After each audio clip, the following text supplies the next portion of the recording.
rise, hear ye, all persons having business in trial term part 7 of Supreme Court, State of New York, held in and for the County of Suffolk, will draw near, give your attendance, and ye shall be heard. The Honorable Timothy Basie presiding.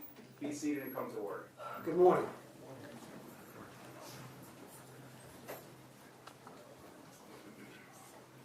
On the Part 7 calendar, number 1 for conference, Dennis Grandos Tercios. That's June 22nd, defense request. Also number 2 for conference, Dennis Grandos Tercios, June 22nd. Correct. Number 4 for VOP hearing, Anthony Sands. July 23rd, defense request. Number 3 on for sentencing, Rex A. Hewerman. Let's get him out.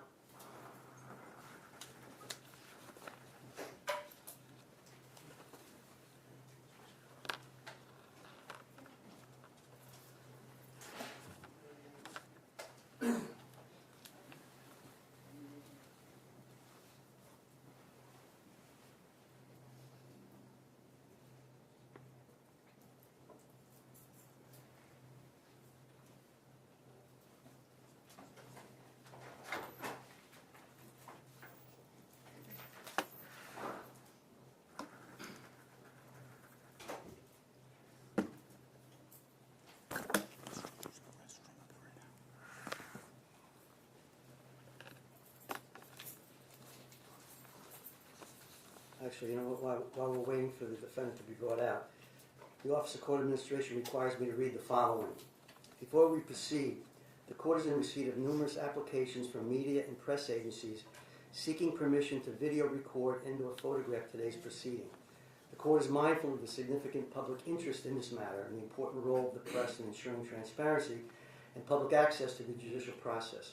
At the same time, the court must ensure full compliance with New York law governing media coverage of court proceedings, and the court is duty-bound to safeguard the integrity of these proceedings. Accordingly, the court will permit limited media access as follows. 1 pool video camera from News 12 and 1 pool still photographer from Newsday will be allowed to record and photograph the proceedings. The camera persons, Mr. Ryan and Mr. Carbone, have been expressly advised that they are under order of the court to promptly disseminate the videos and photographs that are obtained herein to any and all members of accredited media agencies upon their request. It is the court's understanding that relatives of victims in this case will be addressing the court this morning. If any person does not wish to be recorded or photographed during the address to the court, please notify the court immediately, and the court will direct the camera persons to turn off their equipment. Camera persons are directed to abide by the following conditions. Now, I've been advised by both sides that there is no one who does not wish to be recorded. Is that correct, Mr. Tierney? Yes, Your Honor. Thank you. Fixed cameras positions, no panning and no view of gallery, blurred out gallery. No close-ups of victims during impact statements. No flash or supplemental lighting. No audio recording of off-record matters, private conversations, sidebars, or other court proceedings. Pool sharing required, compliance with all court officer instructions. Like any other case, no one else here or in the overflow courtroom is permitted to film, tape, audio record, photograph, or otherwise record today's proceeding. This determination reflects the court's efforts to balance the public's right of access with the legal requirement prohibiting coverage of testimonial proceedings, as well as the need to preserve the fairness, dignity, and orderly administration of justice.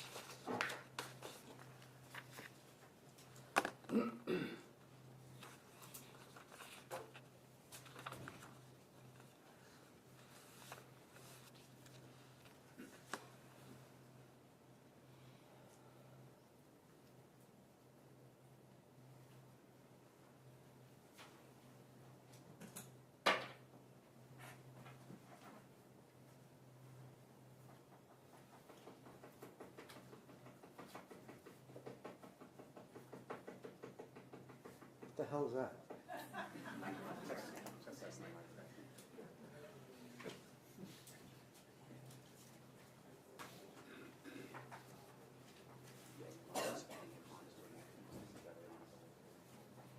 Go ahead.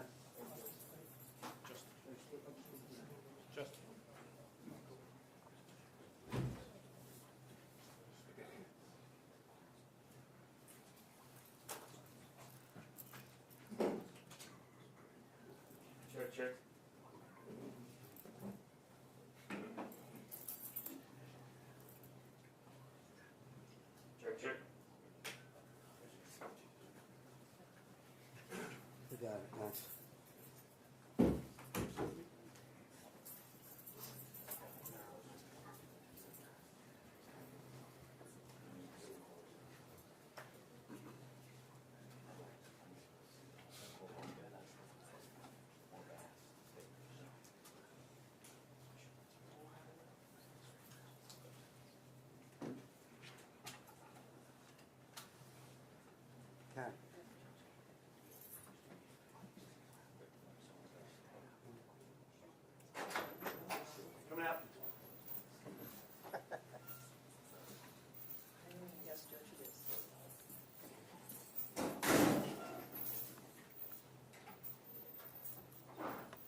have your appearances, please?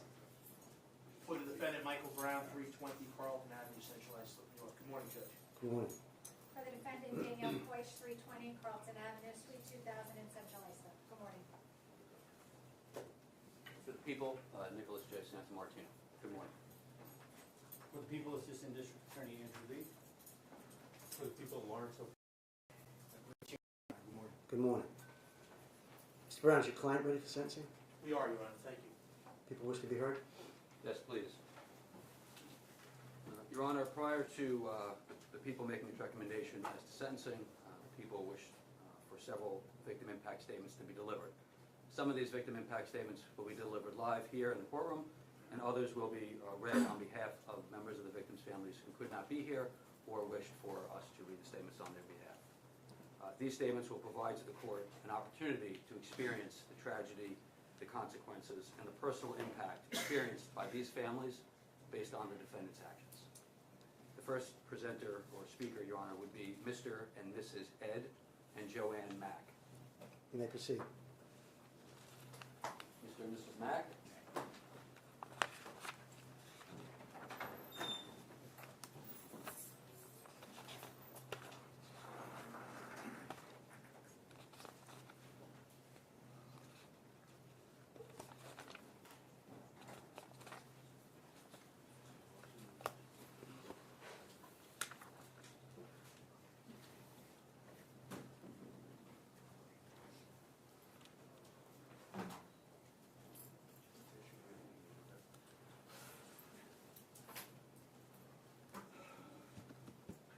You may proceed, sir. Mr. Heuerman, you have done horrendous things to Valerie's earthly body, but you have not touched the real Valerie. To paraphrase C.S. Lewis, there are no ordinary people. You have never talked to a mere mortal. Everyone you've joked with, worked with, married, snuffed, or even killed is born an immortal creature. Each will live forever, either in majestic glory or imaginable horror. I can only imagine when my day comes and I find myself standing before Jesus, Valerie will be at his side.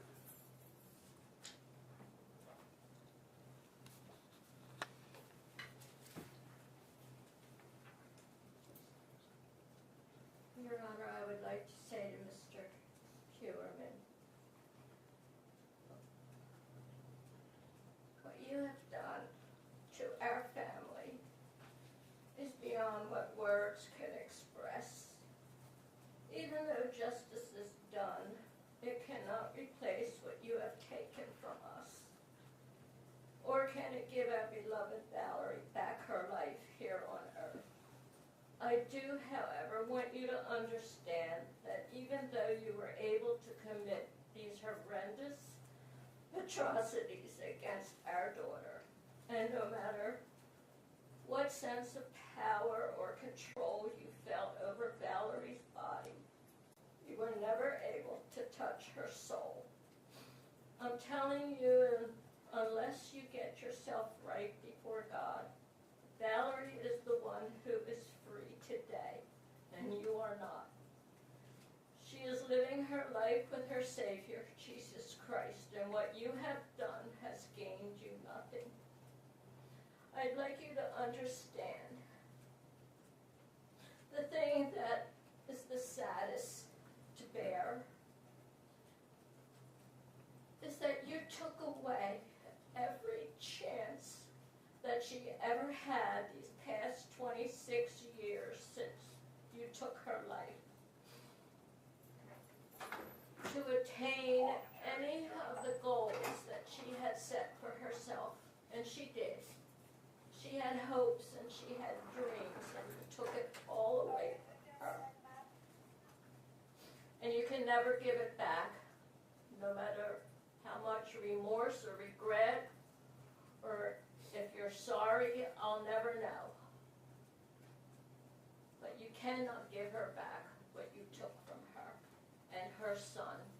You took away a lifetime for him of his mother's love. That's all.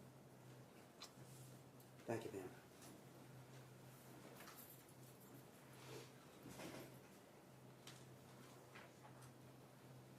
Next, Your Honor, Ms. Danielle Mack, adopted sister of Valerie Mack, wishes to address the court. Very well.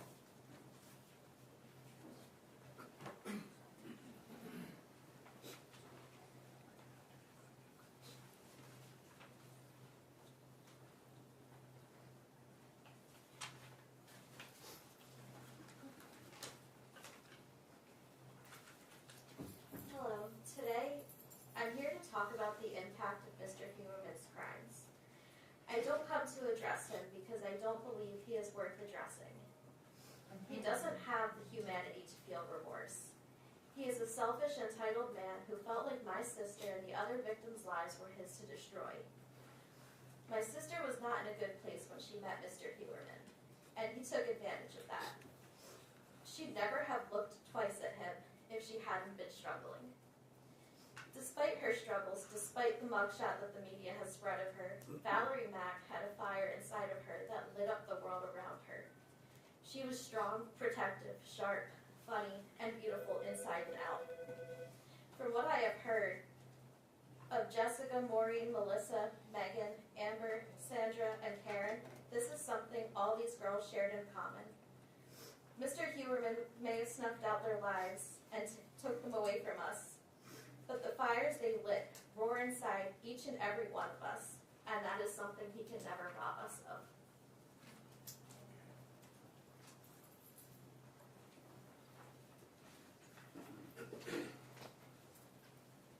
Next, Your Honor, Valerie Mack's son, Benjamin Aaron Torres, asked that the following statement be read on his behalf.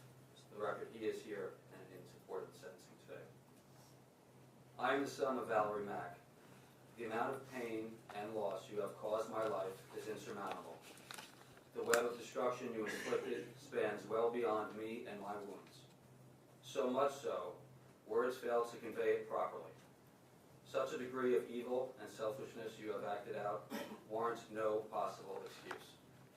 I will leave you with this. You will reap what you have sown. No one exempt from that universal truth.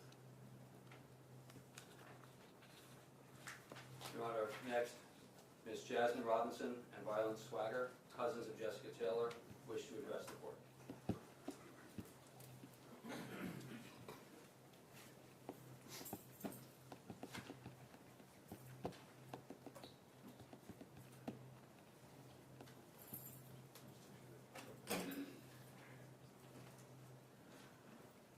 I'll never forget how I felt when I got that call.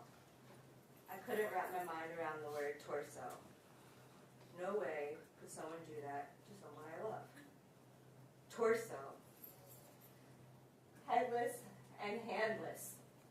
These words haunt me. Our prefrontal cortex had barely finished to form. Torso? I thought that was a midriff. It's a chopped up body. No way. Disgusting, awful, terrifying, monstrous, brutal. What parts of her are all over the place missing? They didn't find all of her? All of her. Headless and handless. I still don't understand. That weekend, she was supposed to come home.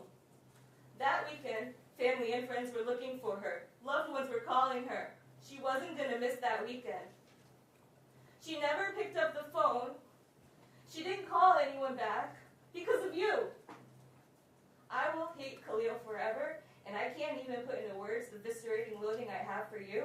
My heart broke even more that there were more victims. Sick, twisted, heartless. There aren't enough words for these murders. My heart sinks even lower for the victims that have not been named or found.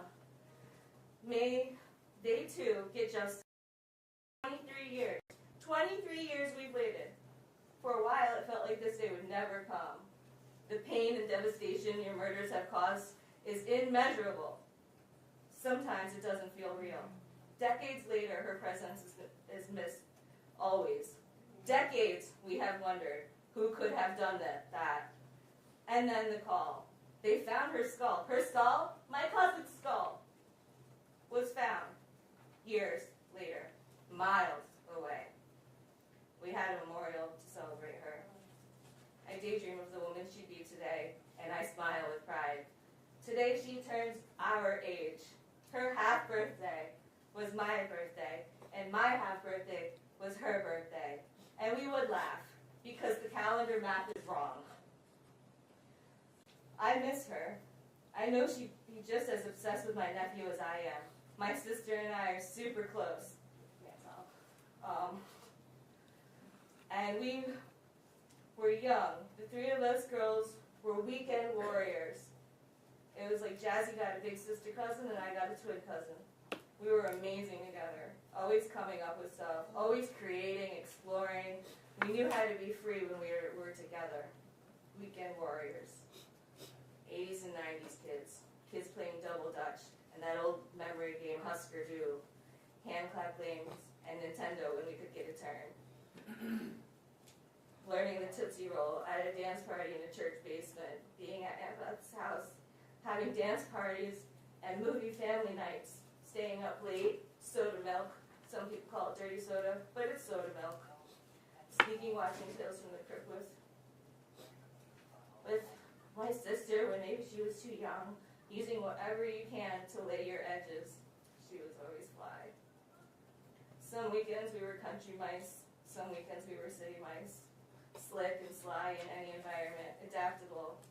We'd explore and we'd strive for more, forever curious and longing to experience more, longing to live full lives.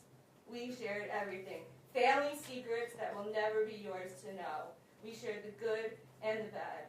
We loved each other and knew we always had each other's backs, even when time and distance kept us apart. And then we almost grew up. I was working and noticed my cousin's face on TV. It was her awful mugshot and that terrible photo of her scratched up tattoo. Terrible. And the way they were describing her, like she had no one, estranged, a nobody. My bestie called me immediately and told me my cousin was on the TV and I'm not going to like how they portrayed her. She was right. And I had already seen it and was more than angry. Just because someone's family doesn't want to talk to the press does not mean they aren't suffering extreme loss and pain. Pain and grief are different for all of us. The narrative and language regarding Jess and the other victims is finally starting to take a turn, but we can't unhear and unfeel the past. Until you came around, nobody ever questioned who is or isn't my family. The way the press has treated the victims and their families over the years is painful, bringing out the worst of the worst. This will never be over. Maybe now strangers will stop trying to figure out our family. You won't get it. And quite frankly, I don't give a damn. Human, you fill me with so much repugnance, it's suffocating. But I can't let you overtake me, and I will stand strong for my cousin and the many other victims, including the ones you're holding on to, like a carrot over the FBI because of this behavioral health study. You went from freak to clown, better work, creep. I hope you and I believe that science and detectives will beat you to the punch. Remember when they surrounded you out of nowhere to arrest you? I love that footage. I can watch it over and over.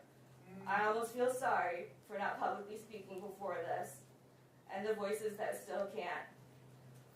But if ever there was a time for me to talk about Jessica Taylor, my cousin, my brave, fun, hilarious, spunky, smart, beautiful friend, there are songs that I listen to and I can still hear. He did not just say shave your face with some mace, and laugh. And the 80s and 90s would not have been the same without each other. And the future won't be the same without her. 1,000,000 years isn't enough because you won't suffer for that long. You will spend the rest of your forever in prison, and it doesn't feel satisfying. Nothing will ever make this right. This kind of grief stays. Knowing you can never do it again does give me some comfort. Jess is always with us.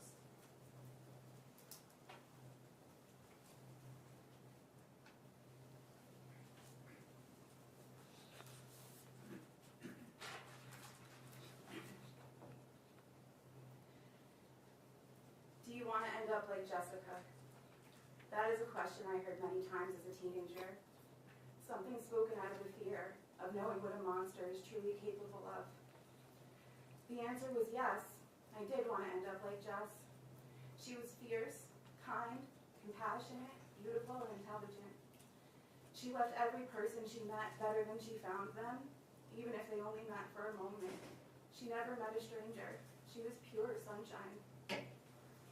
I wish all of the time that I could know her as the woman that I am today, that I could see the woman she would have become, that I would have hugged her tighter the last time that I saw her, that she could know my son, the trips us and my sister could have had, the memories we could have continued to make. Instead, I try to remember her through the memories that I'm lucky to hold on to. I pray to her and I leave flowers in memory of her in the places that she was left behind. I fought for her when she couldn't fight. I promised her until the wheels fell off, and I never gave up, even when it felt like I was screaming underwater. If I could say something to her murderer, I would say this. You thought you took her voice, but you didn't know that she had people who loved her. You hunted her, and I hunted you. I would say to her murderer, for someone who spent so much time perfecting his skill, you certainly were sloppy. You made a whole planning document to kill my cousin, and you couldn't even do that right. Let's go through your lists. Problems, DNA, left it. Messed up there, huh? Supplies, hairnet, well, so much for that. Body prep, removed DNA. Once again, you wrote it down twice, and you still couldn't get it. And remove ID marks. Well, we know you couldn't do that because she was identified by the tattoo that you couldn't cut out properly. I can wrap around my head around why you would kill, because who would want to be around you? What I can't wrap my head around is why would the FBI even want to waste their time with you? You're boring, you're not prolific, you couldn't even be top 5, you're a nobody. You didn't evade the police, just wasn't worked properly. If the police work and the technology was the same as 2023, you would have been locked up then. You were right there the whole time, losing control while the clock ticked. I know why you did what you did to my cousin after you killed her. It's because she saw you as the huge freak that you are. I know she let you know up until the end. I know she did not go out without a fight. You chose small women because you were nothing more than a weak, disgusting coward. It makes sense how you didn't see them